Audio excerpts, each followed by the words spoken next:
یعنی ابھی ارد گرد وہ سرخی باقی ہوتی ہے، اطراف کے اندر وہ سرخی، اور جو گاؤں دیہات میں رہتے ہیں کھلے علاقوں کے اندر وہ اس چیز کا نظارہ کر سکتے ہیں.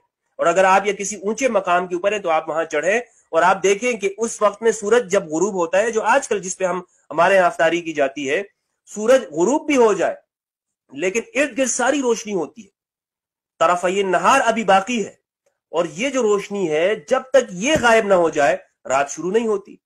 قرآن مجید کی آیت سے معلوم ہو رہا ہے کہ جب رات اس وقت کو کہا گیا ہے کہ جب اندھیرا ہوگا، ہر چیز روشن ہے، دکھ رہی ہے، اور ہمارے ہاں یہ کہتے ہیں کہ جناب اس ٹائم پہ افطاری کر لیں.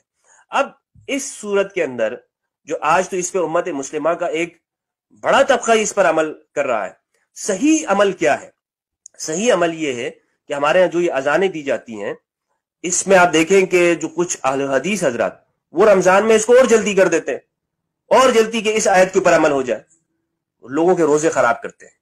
اور لوگ بس یہ اذان سنی، جناب اذان ہوئی اور فوراً کھجور منہ اور پانی. تو یہ طریقہ صحیح نہیں ہے. انتظار کریں کہ رات داخل ہو جائے.